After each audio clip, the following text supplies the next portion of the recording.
Alright, hello everyone, welcome back. I'm going to be covering my last games in Japan Open today. So in this round, well, I was playing a fairly decent FM, one of Japan's probably top three players, which, depending on which way you look at it, might be strong, but yeah, in Japan we just don't have many strong players. But nevertheless, I was happy to be playing a higher end player because if you've seen my previous recaps, you would know that at this point I was on 4.5 out of 6 after being on 4 out of 4 from the first 4 rounds. So my performance definitely dropped off a bit, and yeah, I wasn't so happy, but at the very least, I was happy with the fact that I wasn't playing a lower end player, and I could, even though I might probably have a higher probability of losing this game, at the very least, I would have the experience, I guess, of playing against stronger opponents, which to me, I guess, is more valuable.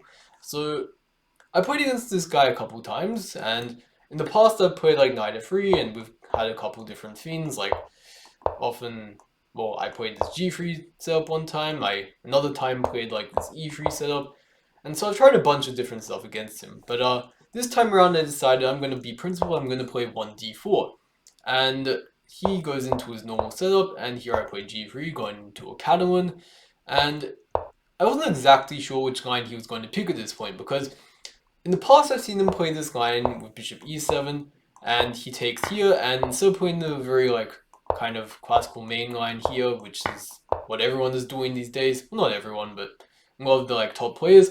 I've seen him play this move b5, which is a lot more sharp. And if you've seen the recent World Championship match, I believe Magnus, no, actually Nepo, he played this with black, and Magnus went like 95. But yeah, the main line here is like a4, and we have this kind of like gambit line here, which he went into a couple years ago, I believe, and he won the game, I think. And this is definitely an interesting position. I looked at this a bit before the game, although I didn't exactly think he would go into this, since earlier on in the tournament, I saw him play bishop b4 check against a guy who played the Catalan against him. So I was kind of expecting this more, I guess, but at the same time, because I wasn't exactly sure that he'd play this line, I didn't prepare this so in depth, because I didn't have much time to really prepare this. But anyways, after bishop d2, he plays bishop e7. I explained why black delivers this check and then goes back in my last recap if you want to understand why. Um, and we have this position here, and very like typical developing moves. White brings the rook to the center, and my opponent plays bishop a6 here.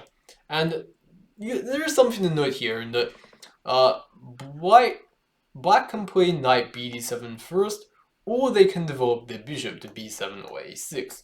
And I'm going to note that my opponent played bishop a6, and first of all, it's important to distinguish why I think bishop a6 is just my opinion at least. Why I think this is better than bishop b7. Bishop b7 is like very often the square that you will put your bishop on in just like whenever you play b6, right?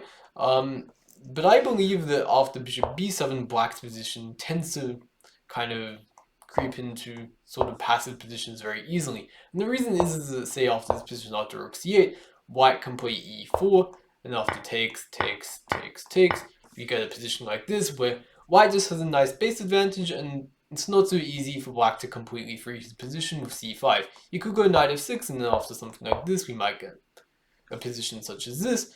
But after like even takes, this sort of position to me it just feels much more pleasant to play with white, because after something like bishop f4, we're gaining some like initiative on this queen. Our knight could maybe come to e5. We just sort of have this nice like pleasant slight advantage. Whereas after bishop a6, this sort of thing is less likely to happen because after knight b7, it's not so easy to play our knight in c3 and then play e4, because if we play knight c3 here, black can utilize the fact that bishop is here and now they can take on c4. And of course, if like we take here, they can take back. So very often we get such positions after like e4, and we have this sort of thing where black, at any moment, they can decide to take here, or they might just want to keep the tension for a bit longer, like play b5 maybe. And although it might seem very natural to take on b3, black has to be a bit careful of these types of positions, because now our rook gets opened up, and after they bring their bishop back, they might kind of end up passive after something like e5 maybe, and then us bringing our knight into e4. So a lot of stuff to think about. But in the game here, though, I decided to play a different move here of a4. And I should also note that the reason why there's a bit of difference between moving the knight and the bishop first is that after bishop a6 immediately, there's an extra option here where white can make use of the fact that the black hasn't developed the knight and put their knight on e5 immediately. Because if the knight was on d7, such in this position, now the knight can't really come here because then black would probably just snap it off, and we have these doubled pawns, which isn't always bad, but here I don't like it so much. And so instead I'd probably play something like b3. There's also like bishop f4, which is an option though. And yeah, I'd probably play b3 though, and after bishop a6, we have a transition to the game. And yeah, so what happened in the game though was after b3 here, knight b7, I played a4. And again, there's like, well, I guess there's only one other real option here, which is to play bishop f4 and just kind of activating bishop to a more active square, I guess. But I played a4, and this is kind of what has been I think it's the most played move in the database. But these days it isn't as popular, and I guess the idea behind this move, which is to basically shove this a pawn up the board and put pressure on the queen side to black. And it's a fairly straightforward idea, but at the same time, it's not like that simple for black to deal with, because black can try like maybe like 8 different moves here. Like in the database, there's a bunch of different tries, like knight e4, attacking this bishop. There's rook c8, just preparing to put the rook on this file. There's even h6, which is just a waiting move, bishop d6, rook e8, queen c8. So a bunch of these are just waiting moves really, but it just kind of highlights the fact that this is a very flexible position where play is not very forced and there's just a lot of different options to choose from. But my opponent chose the most direct try of c5, which is kind of in line with his style. He's a very kind of dynamic player, and he's also, in my opinion, quite principled. So here I continue on with my idea though of a5, and just kind of getting counterplay on the queen side. And here I only looked at one thing in my preparation here, which was after d takes c4, b takes queen c8, and I had some stuff lined up here which I'd analyzed beforehand. Whether it was that great analysis, I don't know, because I was kind of rushing through it. But nevertheless, I had looked at that. What I hadn't looked at though was queen c8 immediately, and here I already had to start thinking, because this is what my opponent played, and I had to try and think like what the differences are between the lines where he plays d takes and then queen c8, and I realized that there were definitely some clear differences, and I couldn't really make my preparation work in this position. So here I was definitely on my own. I had to start thinking. And after the game, I looked at this in the database, and apparently the most popular move here is c takes d5, and this is also what the engine seemed to be vouching for. And after like knight c3 here, you allow the knight to come to b4, and apparently this position is fairly decent for white. For example, after rook d8, we have this very precise move, bishop g5, trying to initiate a trade here. And if like black takes here as an in-between move, like we can't really take because they take here, so we'd probably take here with the rook, and after something like this, we've provoked a weakness here with f6, so we bring our bishop back, and here apparently there's a bit of a slight edge for white. So this would have been interesting. However, I played knight a3, which is a fairly natural move. This is kind of where it makes most sense to put your knight, because again, if you put your knight in c3, you run the risk of just simply dropping this pawn, and maybe this gambit is playable, but again, I hadn't really analyzed it, so I wasn't that willing to try and risk it. But instead, I just decided to play the move which looked very natural to me, which was knight a3. And here my opponent played bishop b7, just kind of bringing the bishop back to a very reasonable diagonal, because what you have to realize is that when the bishop is on this diagonal, it's kind of blunted by this pawn. And earlier on, it was okay because in some situations, like you don't know if the knight's going to come to c3, in which case you want this bishop to be here so you can win a pawn on c4. But now it's clear that this knight is not going to c3, or if it is, it's going to take a long time to get there now. So it makes sense to bring the bishop back to b7, where it's serving more utility. And here, this is again where I had to take a bit of a think, and probably my first real think for the game at this point. Because there's a lot of pawn tension in the center, right? There's all this stuff here, and there's no real clear move for me. Like, I was thinking stuff like a takes b6, and planting my knight in the b5 square. The problem is after something like a bunch of exchanges here, we just have all these exchanges after which, like, I have this weak, sure I have this weak square in c6 to kind of aim at, but it feels very superficial. At the same time, this weak c4 pawn, it feels a lot more like something tangible that black can kind of like grab on. So here I was not so happy about this, even though I was like, this is probably equal, I felt like I should be playing for more. So I decided to play bishop f4, and I'm keeping the tension and just kind of trying to slowly build the pressure on my opponent. And there is some stuff that you have to kind of watch out for though, and one thing which felt like I had calculated correctly was after c takes d4, I can play knight takes d4. And I had to calculate that after e5 I wasn't losing any material here because of this fork with knight f5. And if he takes, obviously I take here and I fork the king and queen of check, so that'd be nice. But unfortunately he wouldn't allow that, of course. And I was also looking at what if they take here and then take, but again, even though this bishop isn't hanging now on e7, I can still play my knight to here, and I give this check to the queen and king, and yeah, that would be nice for me. I wouldn't be complaining about that. So, yeah, I thought that something like this should be okay. And because I didn't see how e5 could work, I just decided that if this happened, I'd be fairly happy with this. But apparently my opponent had a very kind of just nice move here, bishop c5, reverting the bishop to a safer square where it keeps an eye over the e7 square, of course. But at the same time, after e5, when my knight comes to f5 now, it's just going to be attacking into midair, and black's just going to take my bishop. So something like this apparently would be pretty decent for black, and he would have a slight edge here. But neither me nor my opponent noticed that, and instead my opponent, he decided to play knight e4, and this is just a very typical idea, I guess, bring your knight to the center. Maybe considering to play f5, kind of establishing a bit of a stone wall setup. Here, this is kind of where, again, I took a bit of a think.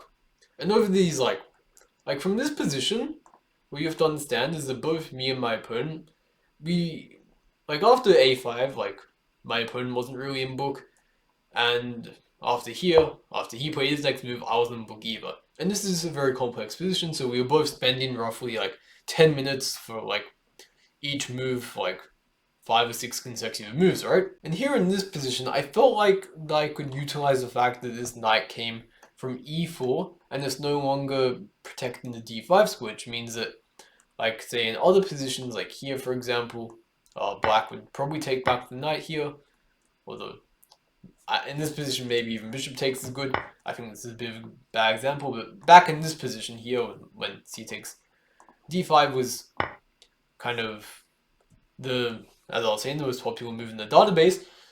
Here knight takes d5 is what people are doing, but when you take us back to a position like this now, of course knight takes d5 is not possible. So given this, I thought that this would be an opportune moment to take on d5.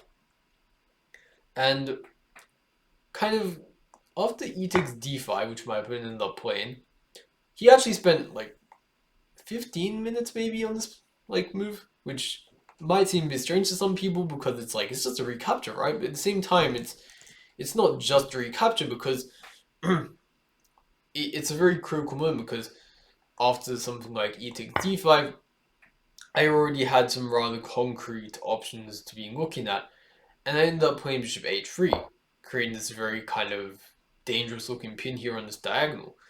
And objectively that might have not been the best option, but again it just shows that there was definitely some concrete stuff you have to be looking at before you decide which move to play. And the problem with bishop takes d5, well, structurally, from a structural point of view, this is probably ideal, at least to me.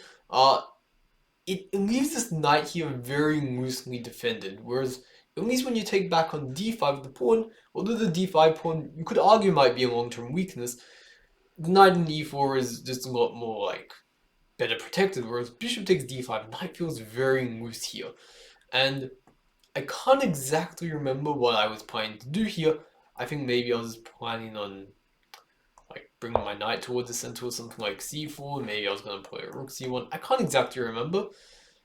but I felt fairly confident that I would find something from this position, just with the fact that this knight in e4 feels loose, and I felt like somehow I'd be able to create an initiative out of that.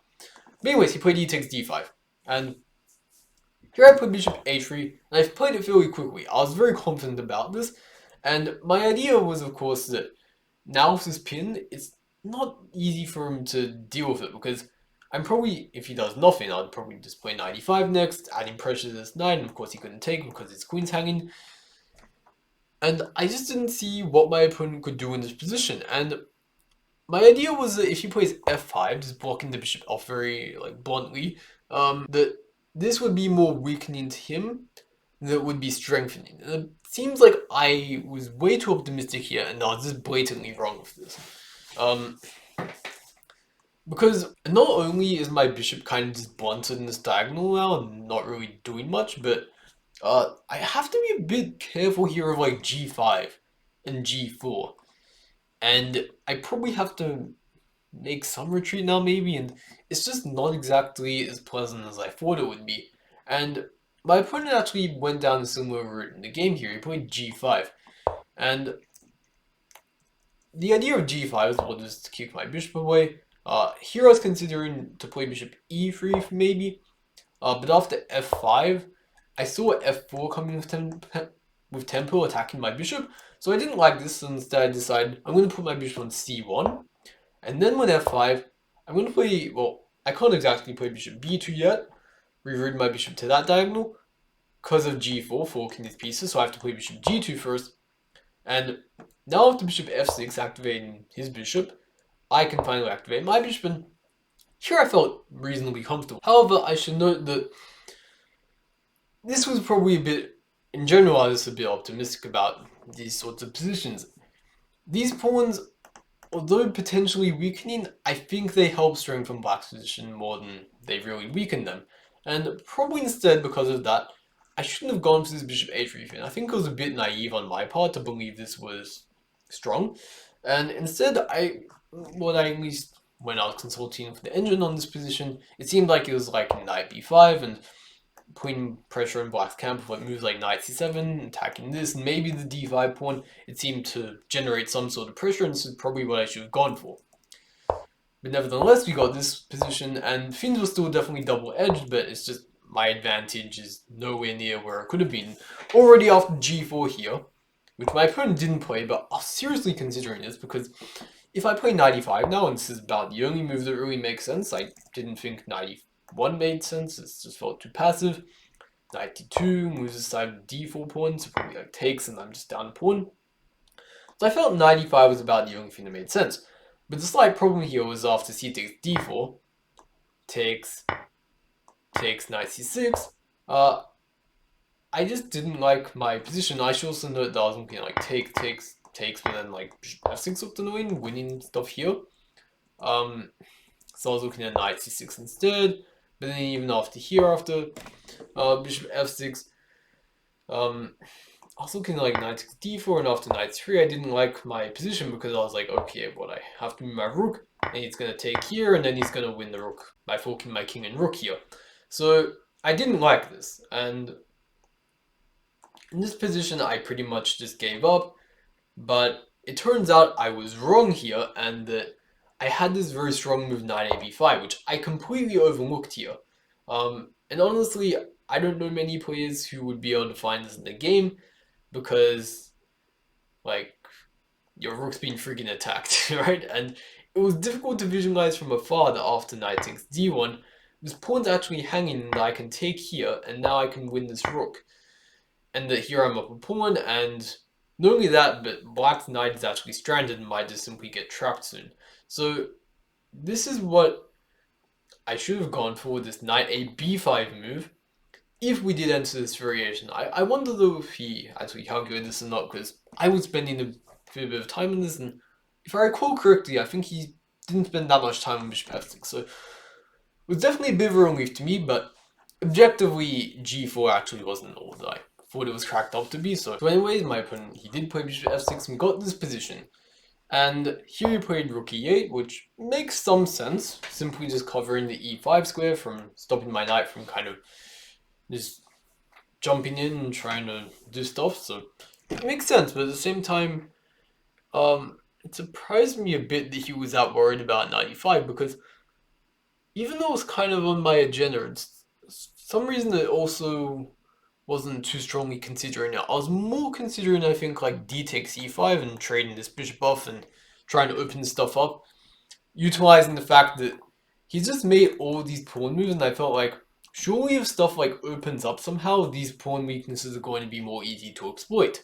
Um, so you played this, I brought my rook to the center, and you played queen d8, just getting this rook, the queen off this file, which is not terrible, I guess. And here, this is where I was starting to seriously consider some very concrete operations, and it was all revolving around the fact that this d5 pawn didn't have many defenders, and well, except this bishop. And my idea, essentially, how I was going to exploit that, is revolving around this move a6, trying to deflect this bishop from defending this pawn here on d5. But there's a bit of move order stuff that you have to consider, because I can play a6 immediately, or I can try take here on c5, and then play a6. And I don't think you can play move other than b takes c5, because if you play something like this, then the d4 square is severely weak now, and I should just be happy. I don't have to look any further or see any concrete variations. And I guess what attracted me to a6 immediately was that, well, one, if my opponent doesn't take here, and he plays bishop c6, I get this very nice move b4. And this is a very kind of typical move actually in these like hanging pawn structures, like more specifically after like this. Trying to break up the center with a move like b4 is just very thematic because when the pawn takes here, it creates some like weaknesses like on the square like d4, and if it advances, that also weakens d4. There's just no way that you can keep control of the d4 square like you would like to. But after this position here, it serves a bit of a different purpose. Well, one, it is pressuring c5, but the problem is this pawn can't move. It can't really take here because after this, we take here and we're going to take this pawn, we're going to take this pawn. There's nothing good about Black's position here. They're going to be like pawn down, and probably they also have to face the bishop here. Yeah, White should be happy. And they take here, of course, we're just going to take, except they don't even win a piece this time. And if they play c4, which looks very logical, I can play b5, and this bishop is actually trapped, which is pretty cool. But the problem, though, is that they can take on a6. And here after takes, if they take with the b pawn, then we play rook takes d5. The problem is here now that when they play knight takes c5, we can't win the d5 pawn. And although I said earlier that they don't really want to take the knight because it weakens the d4 square, that is true, but they have an extra pawn here to compensate for that fact, so I wasn't really convinced by this position. And so hence I played d takes c5 here, and after b takes c5, now I play a6, and now my opponent can't really take here because we get this position I looked at just a few seconds ago with rook takes d5. That looked very good for me. So instead I played bishop c6. And again, I had to take a bit of a think here because a move that I was strong considering was knight d4. And at this point, well, my opponent has to give up one of his bishops, either the dark squared bishop or the light squared bishop. Probably has to be the dark squared bishop because if you play something like rook c8, we're not even gonna.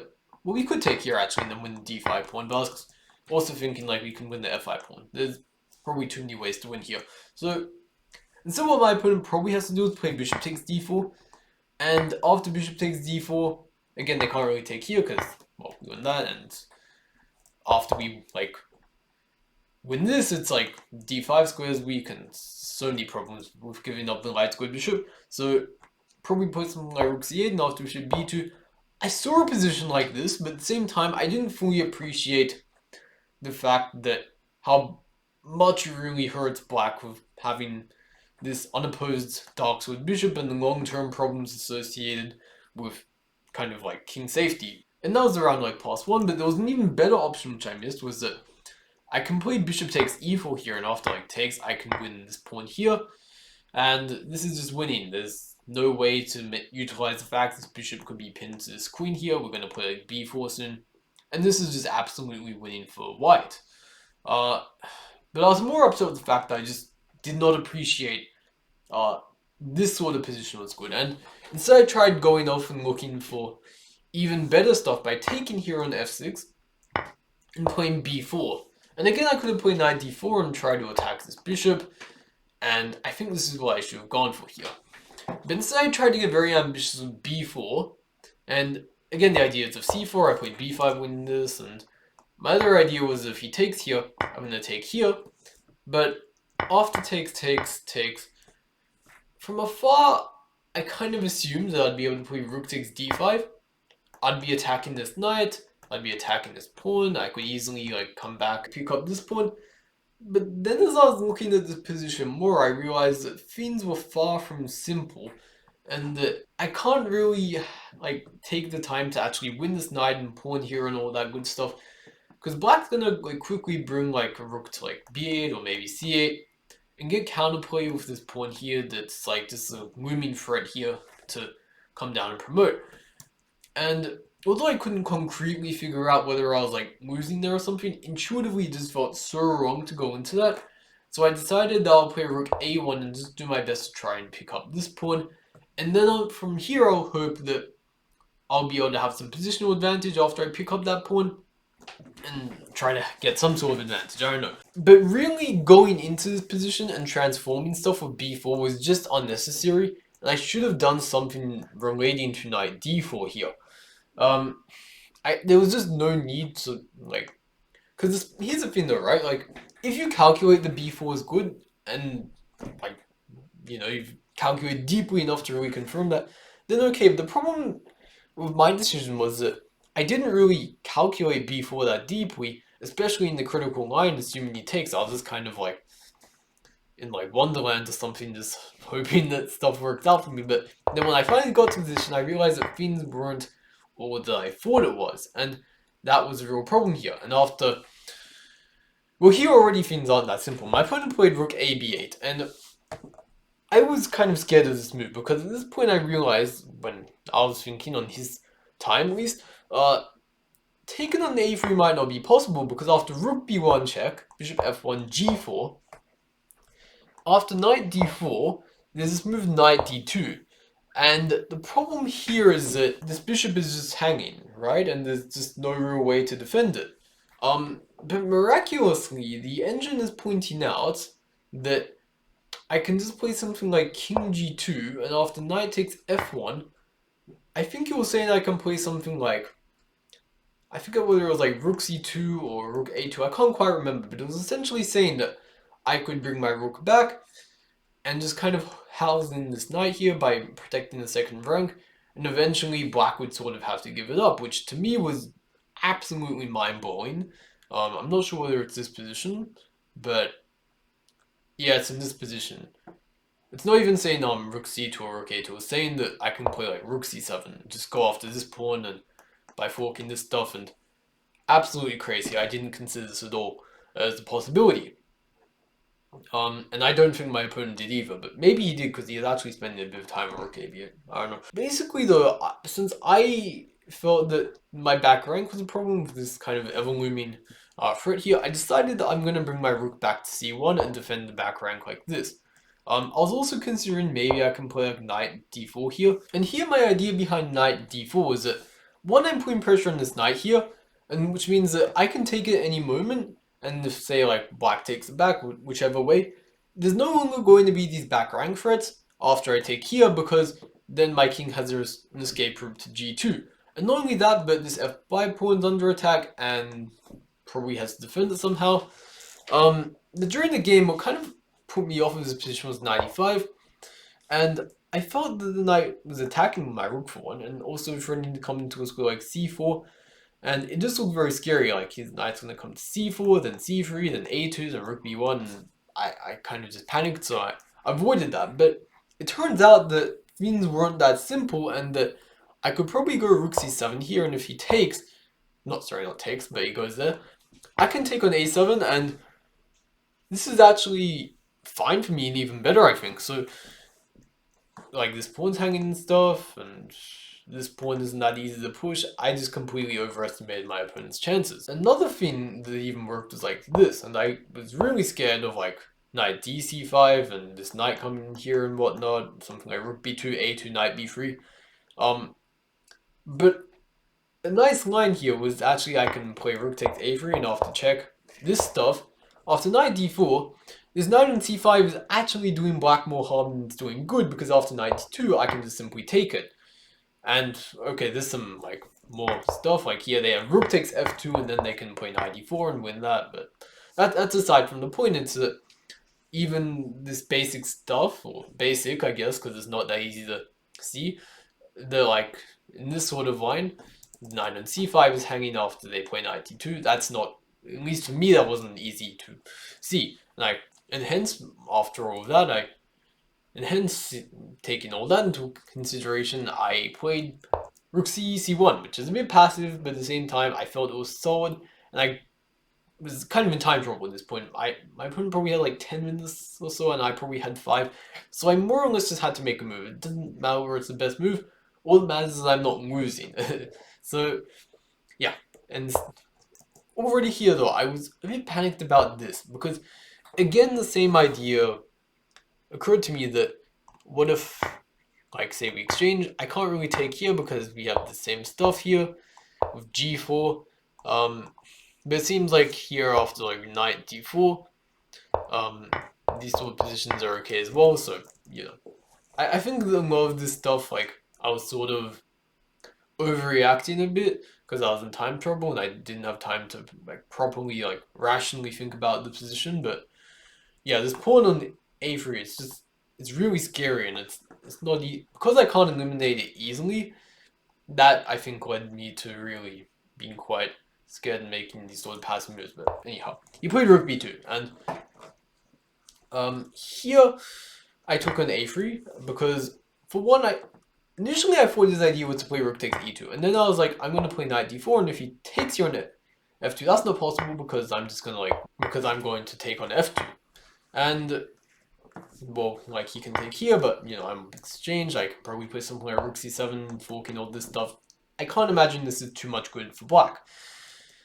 So instead, he didn't do that, but before I played my move, I noticed he had this other idea, knight takes f2, which completely, this is like out of the blue, out of nowhere, but I realized that maybe this is his idea, and this actually looks really scary, because after king takes, he has this, and he's gonna, like, just win stuff, and that didn't appeal to me. So instead, though, I was like, okay, at the very least, I have probably two different options here. I can play knight takes g5 and allow him to come here and take, but hope that I have something here and maybe I'm doing okay. I don't know. These rooks did scare me a bit, but I think the engine's probably just saying that white's doing well here. So instead, though, another option, though, which I looked at, was like knight d4, just protecting this pawn, not allowing the rook to infiltrate, but at the same time not winning this g5 pawn. And I was looking at something like maybe like knight e4 and takes and something like this. And I don't really know what's going on. Black has an extra pawn, but the kind of coordination feels a bit off to me. This knight's not really in the game. This knight's blocking these rooks from connecting. This rook coming to c7. It's honestly just completely chaotic. Maybe our rook can even swing over here. But instead what my opponent did is he played f4, and I think the idea of this move was to repair rook takes e2, so that after knight d4 there's no knight takes f5. But I wasn't too scared of this, because I was like, I can just play knight d4 and stop you from taking. And he played knight b6, trying to, like, sneak the knight in here or something. But here I started to feel like my opponent was losing the thread a bit, and I decided I'd take here and play rook f3 and attack this pawn. And all of a sudden I felt like I was taking over the initiative. I only had like 1 minute on the clock, maybe. My opponent, even like 2 or 3 minutes. He had a similar amount of time, but he was ahead on the clock at least. And here he played a move which I think was his own move basically, which is rook d2. Because the problem is if you go rook f8 and try to defend this pawn like this, then I get knight e6. And after like this I just win a pawn. So that's nice. But so instead when you play rook d2, he puts pressure on this knight. And one thing that came to mind immediately was like rook d3. Defending this knight here with this rook and inviting an exchange like this, which kind of kicks this knight away as well and maybe opens this bishop up to some activity here. But I wasn't too fond of this because I felt that he probably isn't going to take it. He's probably going to play rook a2 instead, when essentially we have a position that we could have gotten in this position with rook a2, and then I take here, and then he takes here or something. Except now, if he plays after this rook a2, now he's going to take on a6 next, except I have to like take another move to get back here and take this now, which didn't make sense to me. And he could also just repeat the position at the very least. So I didn't think that was what I wanted to do. So I instead decided that I'm going to move my knight and I'm going to play c6 where it attacks this pawn here on a7. And so my opponent took the pawn on e2 here. And I should also note though that what apparently was the best option was knight f5. And I've probably overestimated the fact that this pawn a7 it's just not that useful, because even though my pawn a6 looks far advanced and all that, it's very difficult to actually utilize it, because say any moment when I bring my knight to c6 and I take here, black can just swing their rook over to a8, sorry, and then just do this and win the pawn probably. So it wasn't a very feasible plan of action to really bring the knight here and try and like march this pawn up. So from an intuitive sense, knight f5 actually makes more sense because it's hanging around the king a bit more. And one variation that I looked at was rook takes e2, rook takes f4. If black tries to do the same thing with rook a2 like they did in the game, here there's this very nice operation here with knight e6 check, king g7, and rook c6. And we're protecting this knight from afar while supporting this operation with rook f7 check, and it's very difficult for black to really stop this. Like, say I take here, we're going to play rook f7 check, and then bring this rook to c7 and attack this, and it's very difficult. Maybe even taking on e4 is more accurate, because I'm seeing a small problem here that maybe knight g5 works. I'm not 100% sure. So maybe we're going to take here first, and then if they take the rook, then sorry, not that, but I think, yeah, this is mate here. And if they take the pawn, then we have this, and we win this. So yeah, but again, I was in time trouble, and I just was trying to play moves that sort of looked good, but at the same time, it's really difficult to figure all this out. And a lot of the times you really have to rely on your intuition, but I guess my intuition sort of failed me here, and after rook a2, I could have already more or less bailed out into like a drawn position if I just wanted to trade off stuff like this.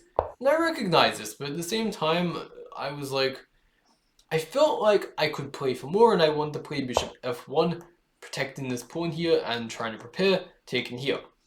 And this actually isn't such a bad idea, I think, but my opponent struck me with a really bizarre idea that I just did not see at all, which was king h8. And the idea is to play rook g8 check, and utilize the fact that now my bishop is not blocking the king's cover, and say if like the rook comes to g8, forcing my king to h1, then there's inadequate defense of the f2 pawn that is going to take here, which I really don't want. So I was like, okay, I'm going to play a3, so if he goes here, I'm going to play rook g4, very resourceful. Then he plays h5, which I was kind of expecting him to play, covering the g4 square to prepare rook g8 check. And here something really weird happened to me. I was low on time, I was getting kind of nervous, we were on the increment at this point, and I was thinking of something, but then my mind kind of blanked, and I'm like, what was I going to play again? And I got down to like 10 seconds, and I couldn't remember what I was going to play. My brain was just being completely dysfunctional at the wrong moment. And I was like, okay, I need to put a move on the board. I'm like, oh, that's right, I was looking at this move, bishop d3. But then when I played the move, immediately he played rook g8 check, and I'm like, I didn't mean to play bishop d3. I want to play bishop g2. Covering this file up, even though it's a bit of an ugly move, I kind of have to play it. But actually, I could probably play something like rook f5, utilizing the fact that this pawn h5 is kind of a bit loose. And after rook g8 check, now I can play bishop g2. And contrary to what I kind of thought at first, there's no real way black can utilize the fact of this pin here, and I don't even have to really move my king or anything. I can just leave it here, and I can sort of bring my knight in, I guess, like square like e5 maybe. I'm not exactly sure. I'm probably completely butchering stuff, but yeah, essentially this sort of thing was okay. But this thing was really not in here. I already had to do some bizarre shit, like with king h2, and allow something like, I think it's not even bishop c2, because bishop z2 is knight e3, right? And I can't take because it's pinned here. So instead I have to play rook c2. And I'm struggling to figure out what happens after this. Maybe there's knight takes a7, and in this position you try and argue this pawn is a bit of a danger, and I can somehow simplify things to be drawish, but yeah, that wasn't really on my radar at all, king h2 and allowing this knight takes f2 stuff. So I played king f1 here. I'd really kind of doubted myself, but then after this I was like, maybe I'm not doing that bad. And then it hit me on my opponent playing knight b3 that I am doing that bad, and that I'm just losing material here, because I want to be able to like move my rook or something, but the problem is if I do this, then he's actually just gonna mate me. And if I go here, he's just gonna do this, and again I'm getting mated. And that's when I realized I had to give up the exchange. And at this point, I was more or less like, yeah, I am going to lose this game. And that's what happened here. I resigned as I'm going to lose more material. And yeah, real bummer of a game. It was really close, really kind of tense struggle. But it was really in time pressure when my opponent got really resourceful with this whole king h8 thing with rook g8 check that I really cracked, and when all that kind of hard work go to waste, I guess. So yeah, really interesting game. Lots of stuff to kind of digest here, and I think yeah, these endings where this kind of some sharp calculation, I think that's definitely something that I need to work on, because both of my losses in this tournament against the stronger players were in these endings where it's like I wasn't like worse or anything, but I just kind of slipped up in these very kind of like tactical moments and ended up screwing myself over. And I think in both of those games as well, I could have managed my time a fair bit better and avoided getting into such sort of time trouble, or at least had a bit of a time advantage over my opponents in some more critical moments in the game. But anyhow, I hope you guys found this analysis useful, and if you did, please leave a like on the video and subscribe to the channel for more content like this. Anyhow, I'll see you guys next time.